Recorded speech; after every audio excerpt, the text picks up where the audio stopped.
My first in-person, in-studio guest on the Rich Eisen Show, my longtime friend, Cynthia Frelund, NFL media analytics expert. You're on all the shows. You're on Game Day Morning. You're on Game Day View, Fantasy Live. You write for NFL.com. There's nothing you don't do. Well, that's because I live here, right? So they're like, you're here, come in. That's perfect. That's how it works. Thanks for coming in. Yeah, thank you for having me. This is great. Like 60% of us are South Bayers, so I know it makes it a little easier.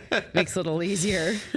You just told me you have a little time off from the network, but obviously you're always doing stuff and writing and all that. What stories are you most interested in right now as we're 6 weeks away from training camp? I think it's interesting that this year we have like DeAndre Hopkins and Dalvin Cook and Ezekiel Elliott, which, I feel like there's like a lot of big name players that still don't have a home. So as we're seeing all these things kind of unfold, that's what I'm looking at because I'm very curious, especially in the AFC. I just don't know who's going to be good. I mean, I know they're all good there. There's a lot of great quarterbacks, but the NFC, I'm like, well, this seems like if I'd like to win, can I just go to the NFC South? Like, that'd be great. But I'm very curious to see where some of these guys will land. All right, so DeAndre Hopkins, let's start with him. Visited the Titans, visited the Patriots, left without a deal. Yeah. Who does he fit best with? Who can he help most? Well, obviously, we know Bill O'Brien knows how to use DeAndre Hopkins really well and leverage his skills. I think that because he's got the suspension looming, that maybe there isn't as much of a time crunch as it might seem. I feel like for whatever reason, Tennessee might be out of it. It just feels like he's kind of like, not so much. But to me, it feels like a Patriots move, even though I know that, the odds makers would tell you something different. So they would say Bills or they would say Chiefs. But I think maybe the Patriots dark horse chance of really nabbing Hopkins. Okay. I mean, that'd be amazing for Mac Jones. Do you have the analytics on what that would add to his life? Yeah, well, it's interesting with Mac Jones because Juju Smith-Schuster obviously going there earlier this offseason, he's had a lot of health concerns. So that was a big jump for Mac Jones, just spreading the offense a little bit, giving him a little bit more space so that Brockman can be happy that the Patriots actually have doing something. Do something, Just right? do something fun and inspiring. Yeah, so, when I'm looking at that, it's like that creates a lot more space and gives Mac Jones a lot more of an opportunity. But I'm going to be perfectly honest with you. I'm not sure that Juju Smith-Schuster will stay healthy like he hasn't before, so I can see it kind of going south. So DeAndre Hopkins would add such a huge element. Obviously, those contested catches were something that's where he's masterful at. Like, he doesn't need any space to catch a ball, and Mac Jones could really use something like that. I feel like, to me, it's like the Randy Moss going back in the day for Tom Brady. I mean, they both come in, 3 All-Pros, 5 Pro Bowls, kind of average the same amount of yards per game, and game changers. Yeah, and obviously, totally. Brady and Mac Jones are 2 different quarterbacks, but this could even help Mac more than a Moss helped a Brady. And the AFC East is a nightmare this season. Like, I think they're all contenders. You could, 1 or 2 injuries here or there could shake up the entire AFC East, which could therefore shake up the entire AFC and change the entire postseason and therefore the Super Bowl. So it's that East. No, thank you. It used to be one where we're like, the East, like the Patriots, just like, foregone conclusion that the Patriots are in the postseason. But now it's, the East is. It's a nightmare. It's a total nightmare. But Cynthia, it's not even just the East now. It's the North. Correct. It's the West. It's kind of the South is one of those divisions where, okay, it looks like it's going to be Jacksonville now for a while with Trevor Lawrence kind of ascending with Doug Peterson, and they're hitting a stride now, getting Calvin Ridley. Travis Etienne has proven to be a pretty formidable back, returning to the lineup last year. It seems like the AFC just itself is stacked. Totally. And where you think if you can withstand and come out of that, you have a very good chance of winning the Super Bowl. Exactly. But like I said, those injuries, 1 or 2 injuries here or there is going to make such a huge difference in the entire AFC. Yep. All right, let's stay with the AFC. The AFC East. Let's talk about Aaron Rodgers. What is he bringing to the New York Jets? Are they a Super Bowl contender now? I mean, you got to say yes. Aaron Rodgers, back-to-back MVPs just 2 seasons ago, and remember that hand injury last year made things a lot different, and the lack of real passing options for him. You saw him at one point last season, I think it was 10 or 11 games in, he had the highest percentage of passes thrown at or behind the line of scrimmage, which is something we've never seen from Aaron Rodgers prior to last season. So I'm looking at Aaron Rodgers and I'm looking at all the other weapons and how well Joe Douglas has drafted for this team for several years. Zach Wilson maybe could be a little asterisk there. But other than that, I mean, you get the O-Roy and the D-Roy, like you're doing a few things right. And by the way, before his injury, their running back could have also been considered in that same mix of conversation. So I think that absolutely, again, injuries will come down to it. And for me, I'm also looking at their O-line. Is Mekhi Becton going to be on the field? He played 48 snaps in 2 seasons. Left tackle is a really important position that obviously Aaron Rodgers is going to need a little help with. So that really comes down to it. The O-line and their ability to kind of stay healthy and get Aaron Rodgers. It seems like the chemistry is forming and Aaron Rodgers is participating in, off-season activities more so than we've seen in a lot of years. So they're absolutely, they're in the mix for sure. Cynthia Frelund with us here. Rich Eisen Show, Steve Weissman filling in today. You talk about drafting well with the Jets. Let's talk about the draft that we just had. Which rookies are you most excited about seeing and who will bring the most to their future team? It's funny because I'm looking at, obviously, the quarterback. You got to say, there's 2 quarterbacks that are starting. Well, I think that actually the South is really interesting and kind of could be the NFC South could be decided in maybe even like week 1, because I think that that whole division is being reset. It's saying that, is that a nice way to say it? Yeah. But that first game between Carolina and Atlanta, I actually think every single year we see a team go from 4th to 1st in their division. And the Falcons technically were 4th based on, there's a lot of ties because their record was kind of the same, right?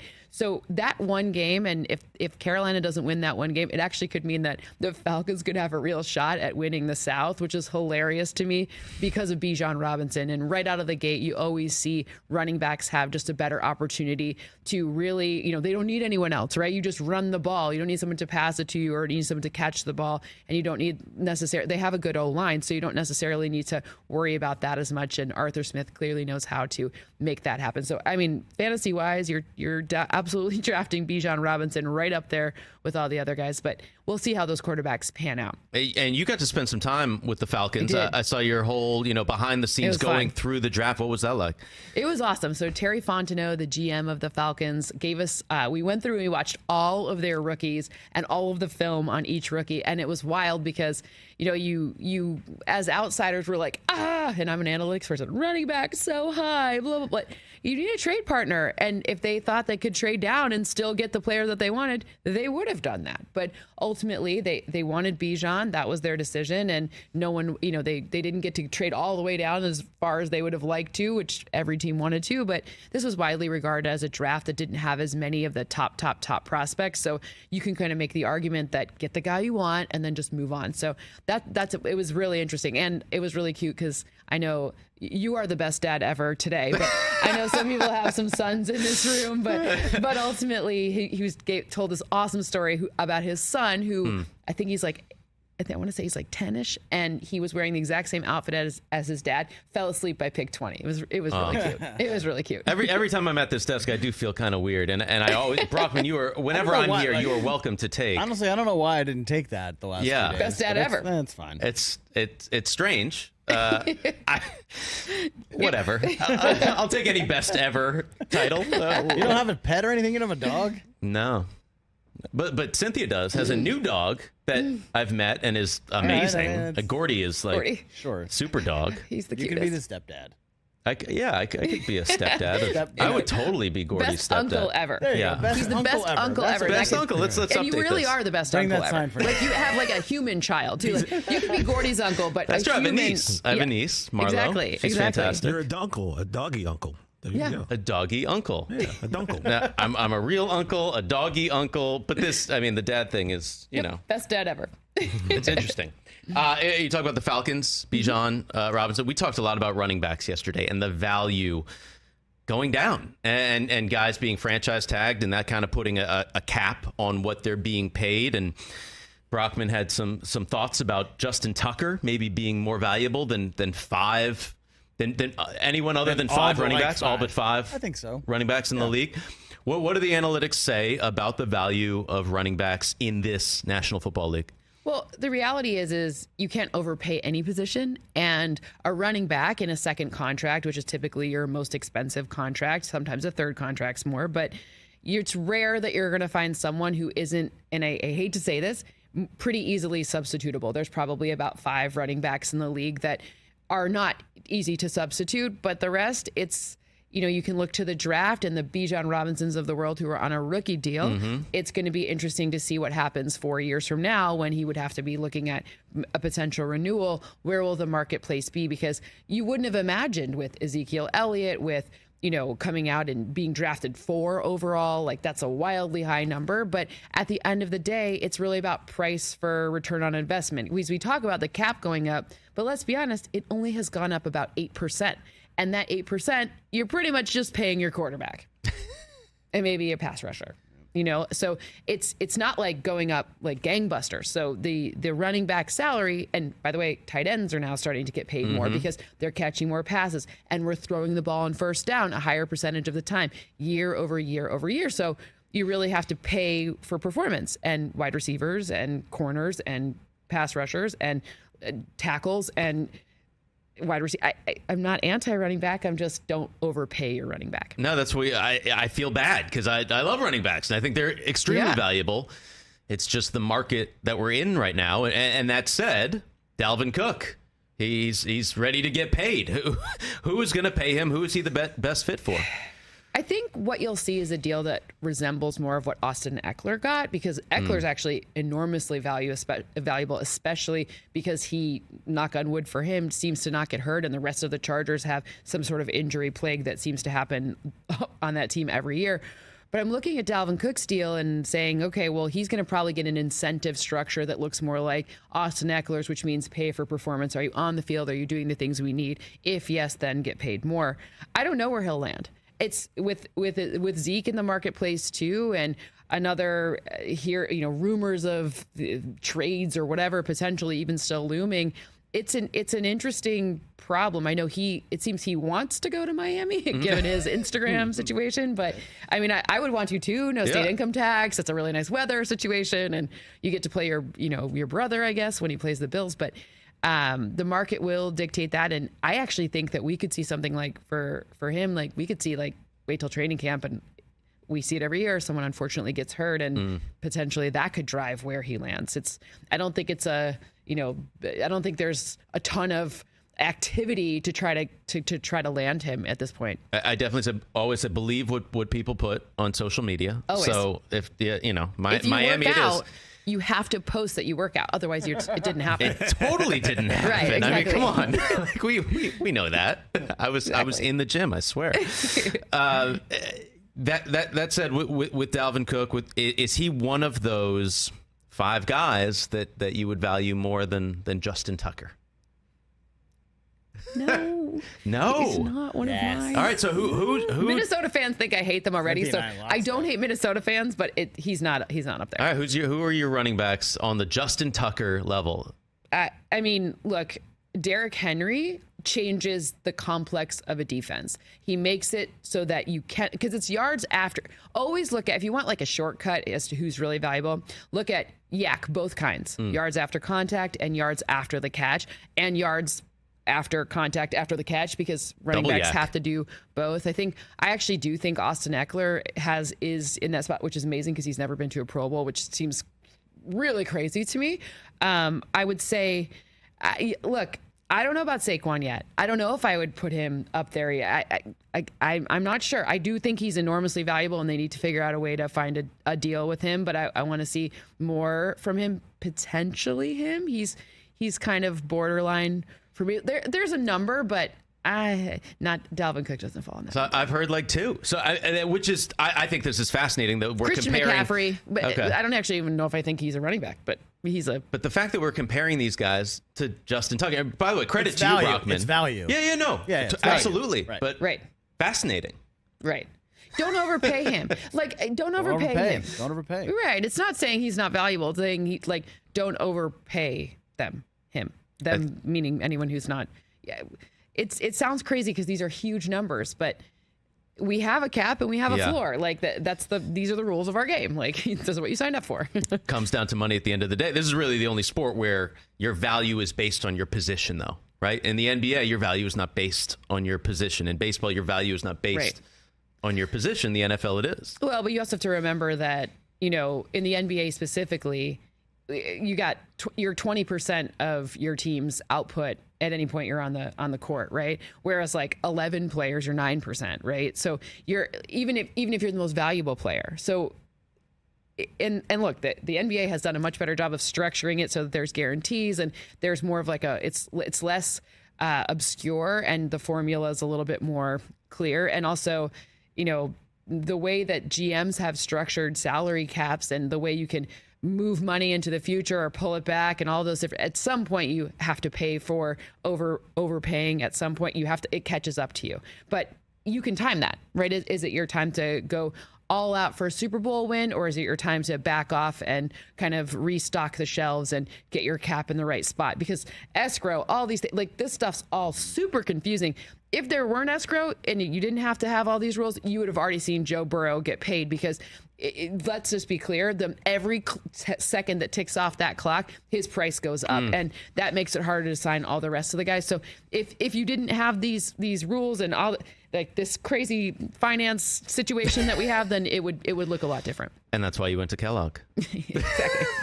Yes. MBA from Northwestern University, Cynthia Frelund. Cynthia, you recently had some articles on NFL.com about the most underappreciated players in the league.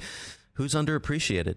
Well, we kind of came up with a formula because we had to draw the line somewhere, and it was not allowed to be a first round pick. So anyone who was a first round pick, nope, no more than one Pro Bowl, and absolutely no All Pros. So it does bring things, and then they couldn't be the top 10 highest paid in any position. Okay. So one of the things that I did notice from the list, like just in general, was that I have more wide receivers on here than maybe I thought, right? Because Tutu Atwell for the Rams, like that one came up that was an interesting one.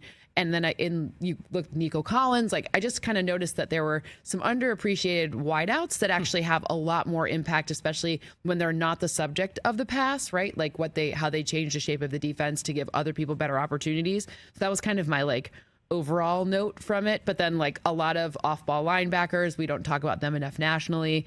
And then, obviously there's some I love a good O-lineman because that's my master's thesis. So anyone who's underpaid O-lineman that's good, that I'm going to sneak them in there and tell my editor that they have to deal with that. That was seriously your master's thesis? It was. It was on. Tell me about it. Who's a waist bender and who's not. You're welcome, Northwestern. Glad to measure 300-pound men's booties for a year and use a bunch of computer vision to measure how low they can keep their hips for how long of a time. So actually, Michigan grad, Rich would appreciate that. Taylor Lewan came in very, very strong for not being a waist bender and keeping his butt down. So that was one. And it was just very interesting. You can actually map it to the first 10 split of their 42 so that you can see if they keep their butt down the whole way, then, in the first 10 split, then they tend not to be waist benders in the league. That's fascinating. A lot of butts. Spent a lot of time looking at butts. Big guy's butt. Third Northwestern Wildcat, by the way, last 2 days on the show. I take a lot of pride in that. We had Rashawn Slater on yesterday. Love it. I don't know if you still do the waist bending. I do. He's great. So I asked you, I was are his biceps okay? Because he was actually really wonderful. And then you look to see, actually it's not too dissimilar to the other Northwestern offensive lineman. Peter Skoronski? Yep, slightly different position, right? Maybe he projects a bit more as a guard than as a tackle, whatever. But they have actually similar lack of waist bending profiles. All right. Luke Donald, by the way, also on the show. Love it. Every year, Sin, we always see some team that missed the playoffs. Yep. Make the playoffs the next year. What do the numbers say? I think that, look, the teams that I like this year to kind of make it to the playoffs, we already talked about how the AFC is kind of very murky and will come down to a lot of injuries probably. But I think maybe in the NFC things are a little bit more clear. I think that, this team from a state that I'm from, Michigan. I think they make it to the I don't know if they can win a playoff game. Let's be clear. In my lifetime, I don't know if I'll see that. I don't know if I have. Come on. Really? It's a thing. Go look it up. Lions fans, long suffering, very long suffering. But I think, look, when I'm looking at that one seems very likely. I'm on this Falcons train. Because it's not good. I think the Bucs are in a rebuilding mode. So one of those 3 South teams has to make it. It's probably, a lot of people probably think the Saints with the acquisition of Derek Carr this offseason, but I kind of feel like they've got a harder schedule than people give them credit for. So I'm looking, I don't know, I kind of like the Falcons to sneak in there. And I think the repeat, the thing that I think will be different is I think the Seahawks and the 49ers will both make it, but in the flip-flopped order. So I think the Seahawks could actually, depending on what happens with the quarterback position, Brock Purdy coming back, I'm very confused about all of that. I don't think we know at this point sitting here mid-June, but I think the Seahawks are going to be even stronger this offseason as well. So no Rams. Am I going to be able to drive home today? No, you'll be fine. I like the Rams, but I think, like we talked about it before, it's like they're in that situation where they're catching up to their cap, right? Yeah. The O-line is really the question mark for me. Matthew Stafford's awesome. I'm obviously a Lions fan, and I was so happy that he won a Super Bowl because his talent and the amount of hits he took in Detroit, just in general, I was really happy to see him finally just crush and do so well. But I think they have to catch up to some of their cap situations. Even trade, I don't know who their corner, what's going on with corner, trading away Jalen Ramsey. There's some holes, and I don't think it's as a bad team. I just think it's not a team they're clearly not going full tilt this year to try to make that push. Cynthia Frelund with us here. Rich Eisen Show. Steve Weissman filling in today. Was here yesterday as well. Cynthia, you talk about the cap, and it's kind of like a chess game, right? Uh-huh. You have all these different pieces, and you need to know which ones are more valuable, and then you put it together to make the best team. That's my transition to what you're doing, Great I believe, segue. next week. Chess.com. This is really fun. To find out who the best NFL chess player is. What is this? This is so nerdy and so it speaks to my soul because I love everything about it. So 8 NFL players have agreed to play each other. In fact, they had it last year, and Chidobe Awuzie, so Cheeto, let's just call him Cheeto. Cheeto, yeah. He won last year, so he is defending his chess.com title. Larry Fitzgerald is in it. Caleb Farley, a recent addition. I did not know these young guys like to play chess. There's a lot of really good players, and I'm very excited. This is going to be probably the most crap talking that I'm going to hear from, because usually you can't. How hear do you talk crap about chess? Oh, trust me, it is fun. L1 to C3 or whatever. Yeah, exactly. They're like, you're using your bishop, bro. Exactly. And it speaks to my soul. There's so many good analytics on like if you watch it, you can see the percentage chances of is this a good move? Is this a bad move? They use a ton of machine learning to rate that. So us as outsiders, we can watch and we can be like, that was a terrible move. Even if you don't know anything about chess, you don't have to love it. It's so much fun. And I don't know, it's a speed game. So the whole thing's going to take 4 hours for the entire, of the 8 people, it's a turn. So you'll have, your first place, there's $100,000 on the line for a charity, and everyone's charity gets a little something, but first place, and then there's a consolation bracket as well. So the whole thing only takes 4 hours, and it should be just tons of fun. Again, it speaks to my nerdy soul. Are you a big chess player?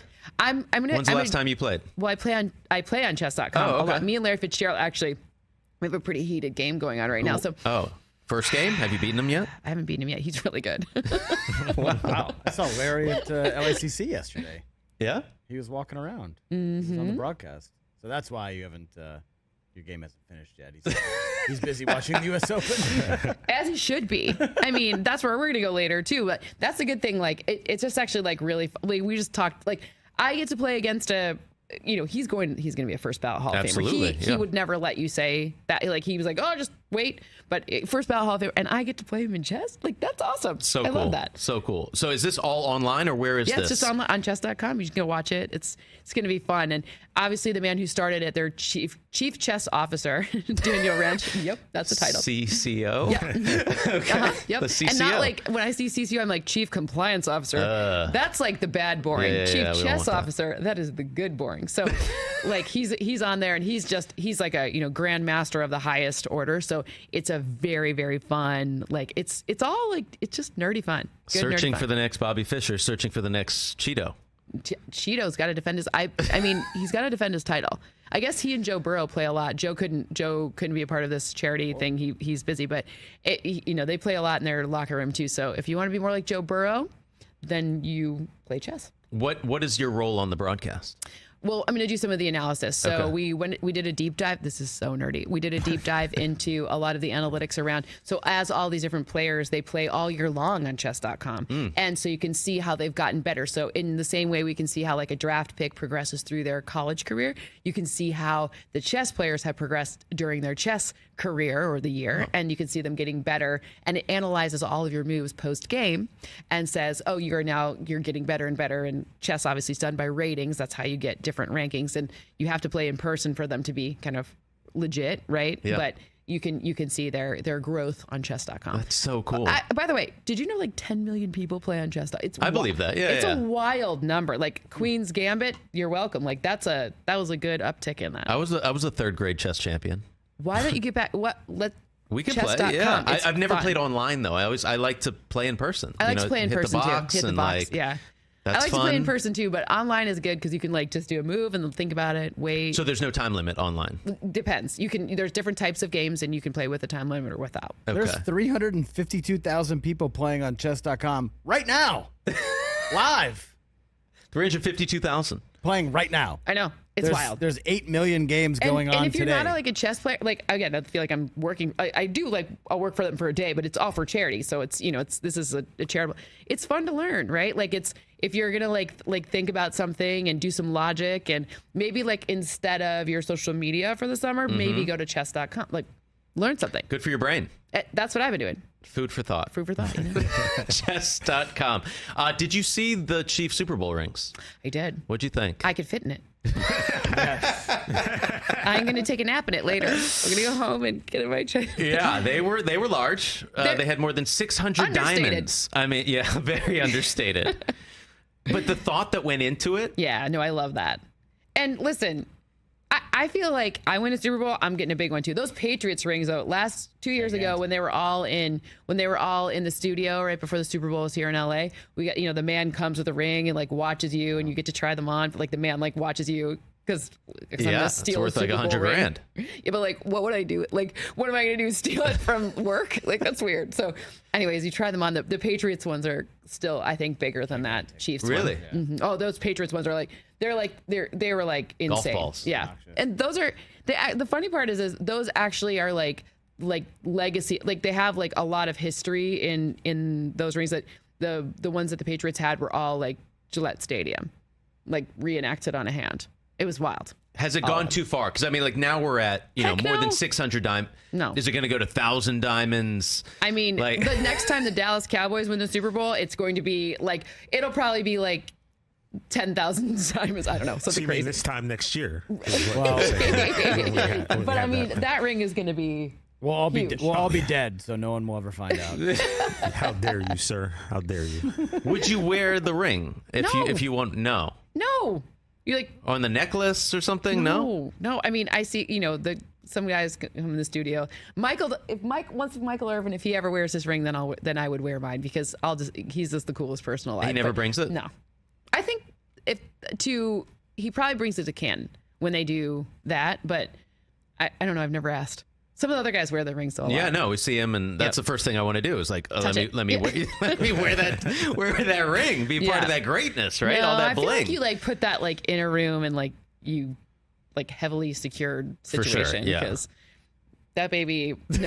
No. Someday I want to work for a team so I can get one of those rings, but it would be like under lock and key, like all the time. I like believe the Mona Lisa. I like the Mona Lisa. Yes. She wouldn't do a pub crawl with it around a chain, Cynthia. Is that what you're saying? No, you wouldn't. I'd get like a fake one and maybe like wear the fake one. Okay, you could get your own security, I guess, to walk around with you while you're rocking the ring. That's way too like I'm way too like I wouldn't.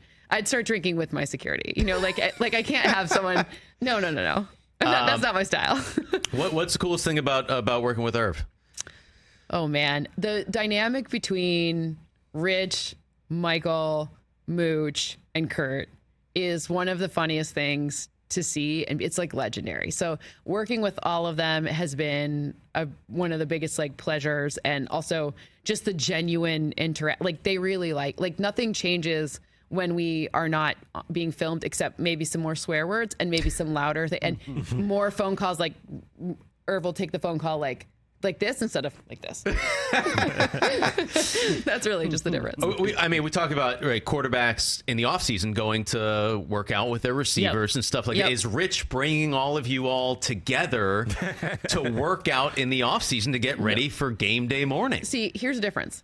Rich knows that the thing we'd prefer is to stay the heck away from the studio. So Rich says, go away, do something fun, and tell me the story about it later. Like Rich knows. Like we're the opposite because we spend way too much time together, all of us. So he's like, stay away, get away. It doesn't have to be the studio, right? It could be like Mammoth, Big Bear, the beach. I'll tell Rich we're gonna all go to his house someday. We'll bring this show too. Good plan. Could be Could be at the country club.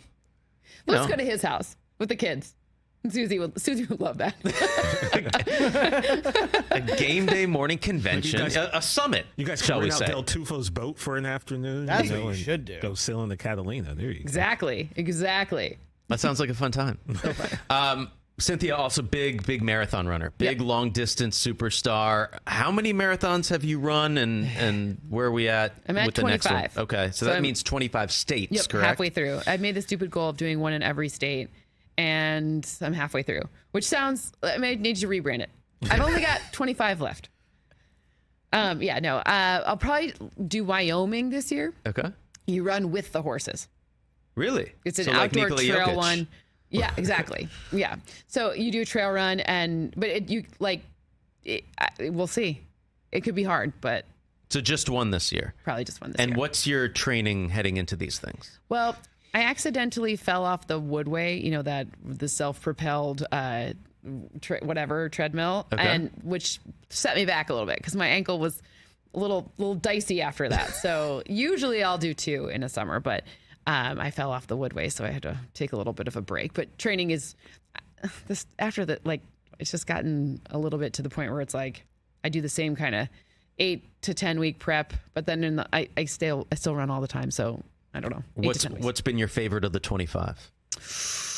Ooh, great question. Chicago is, if you're going to do one big city one, it's the most friendly to your family or whatever. And then probably my favorite one was Missoula, Montana, though. Ooh. Yeah, they have fireworks at the beginning. And it's totally gorgeous. And the air was so clean. Yeah. It felt like really good. It was great. That sounds really cool. There's no fans, though. So it's just you. Yeah, but it's Montana. It's kind of like... The runner's high becomes like a different. Oh, it's insane. But the air is it's crazy. The air is amazing. Well, speaking of air, have you run in Colorado? I haven't run in Colorado yet. Okay. I have to do some more of the states that aren't as fun, before I can go back to doing the fun states. Gotcha. And also like the football season makes it hard because, a lot of the races take place in the fall. And so I'm starting to run out of races that are not in the fall. That's right. You need June races. I need some June races. You do so many different things at NFL Network. What would be the next thing you would like to do there? I mean, you want to host TA? Do you want to host I'm gonna let the host do the hosting. Do some play-by-play. Yeah. What's next for Cynthia Frelund? I want to do in-game analytics. Like I want to do like in-game, make it fun. Make the analytics shine during the game while it's actually going on, real time, that kind of stuff. I think that would be. I'm gonna let the host do the hosting. It's not my. Is that like a second analyst role? Like, do you have your play-by-play, your football analyst, and then your analytics? I think so. Analyst? I mean, I feel like the booth is a great place for there's when you see so many different like feeds and all you kind of saw it with Amazon even this season where the second screen had like all the stats running at the same time, but it might be nice to have someone give you a little bit of context so that it's like, well, why do I care? Or at specific times, like what matters about this, and a little less like make you do the math yourself and a little more like, here's the story behind why this data matters. So I think that's my next goal. Okay. Where do you see the betting space going? I think there's 2 ways. I think people already know how to bet. Like, I don't think you're going to educate a new audience. They might switch where they're doing it, but that to me isn't even the most interesting part of betting. To me, it's the connection you have between people. Like, I know Brockman's a Patriots fan, and so I don't want to, when the Lions play the Patriots for years, like I want to make it fair, because then he can buy me a beer later. Like I don't necessarily need it to be for like money. I'd rather it be for experiences and connection between people. And I actually think that's what younger generations are doing too. Smaller transactions, maybe for loyalty points or something fun, as opposed to necessary. Because people already know, casinos aren't huge and beautiful for no reason. They know what they're doing there, right? So we don't need to reinvent that wheel. Take the dynamic and the psychology behind it, apply it to something people want, which is younger people want to like connect. Like, I want a sandwich. I just want a sandwich. Pizza, wings. Like pizza, wings, like 3 wings. They score a touchdown on this drive. Exactly. But stuff like that, that's like a little like make it. It doesn't need to always be like, hey, I got this bookie and like that. No, it can be something as fun as just connecting people and bringing you together, but leveling the playing field a little bit, so that if maybe this year, like the Lions could be good, but like, in years past, I've needed those points, darn it. I think that's brilliant. Have you started to develop that app? I have. I've started to like think about how to do that a little bit better, because people care about why. So our fans are really smart. They know what zone defense looks like. They know what man-to-man. They don't need to be spoon-fed poo. Like they can Nobody needs to be spoon-fed poo. No, like we have really smart fans, and they get it and they love it. So, and they just want to be right, or they want to be wrong and go down in flames being wrong. Like, it can be fun. Like that's the whole thing, is God forbid we have fun with football. It can be fun. What is that sandwich? What does it look like? What's the favorite sandwich if you were making that wager with Brockman on that drive? I'm gonna need something real good. I mean, I like a good strong like. I go through phases. Right now, I'm like, all I want right now is like a tuna sandwich. There's a really good one near us, and like I know it sounds crazy, but who has the best tuna sandwich? Actually, Java Man in Hermosa has a really good tuna sandwich. Great coffee there. But I like the like chicken curry wrap. Like I like it all. Like I'm just phasey. I'm phasey with food. I'm gonna have to try the tuna. It's good. It's really good. Feller, have you had the tuna sandwich at Java Man? I have not, but I might today now. You should. It's the good. Morning Glory muffin is my go-to at Java Man. So good. I love that Morning Glory. It's the best muffin I've ever had in my life. It's so good. Delicious. It's delicious. It's delicious. More. Next time I come in, I'll bring in Morning Glory. Oh my muffins. God! We'll see you on Monday. Yeah, there you go. See you Monday. It won't be me, but I invite you here to give them Perfect. Morning Glory muffins from Java Man. Sin, thank you so much. Thank you for having me. For stopping by. Absolutely. I hope to see you soon in the South Bay. Yeah. With your parents. And hopefully. with Gordy. With Gordy, yeah. But Mary and Art, too. Yep. They're the best. Oh, yeah. They're the Cynthia best. has the best family, They're hilarious. Whether they're humans or pups. Yep. Oh, he's so cute, my puppy. I just love him so much. But thanks for spending some time with us. Thanks for having me. Catch the Rich Eisen Show every single day on the Roku channel, 12 to 3 Eastern, for free.